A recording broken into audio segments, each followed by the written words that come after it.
Okay, guys, it's getting a little bit dark here, as you can see. It's about, what time is it? 9, well, it's approaching 9 o'clock.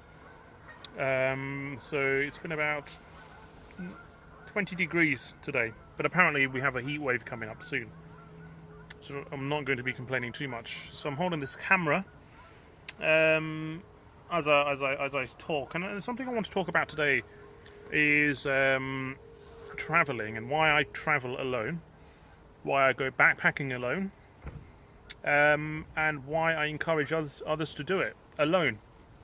Now, again, it's not for everybody.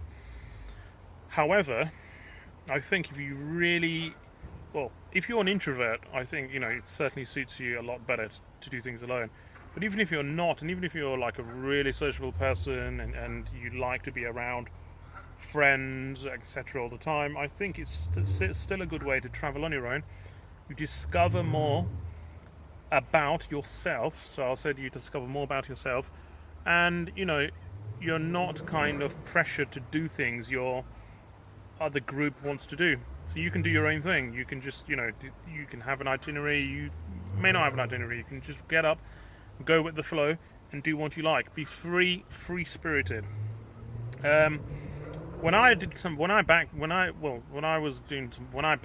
across South America, this was in 2009, 2010. I did it on my own, so I did Mexico, Guatemala. I did a little bit of the Honduras, Central America that way, and Mexico, doing Mexico City to Chichen Itza, seeing the Mayan Aztec civilization, the pyramids, finishing up at Cancun, and then coming back to the UK, all on my own for a good 2 months.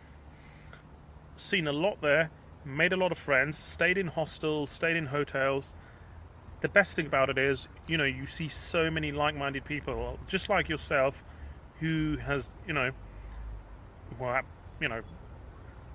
decided to just pack their stuff and jump on the plane.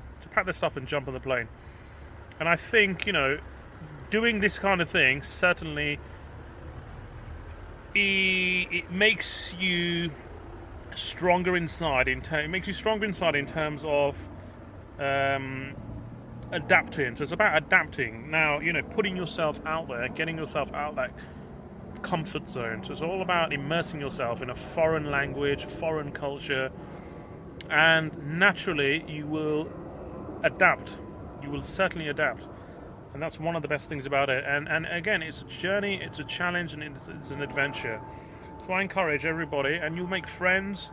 You'll make a lot of friends on the same journey as you, from all walks of life, and you will discover more about yourself doing things alone. So that's all I want to say, really. So, like I say, food for thought. Not a long video, but it's something I just heard of now, and I said I better make a quick few-minute video on my thoughts on backpacking, traveling alone. So take care, guys. All the best.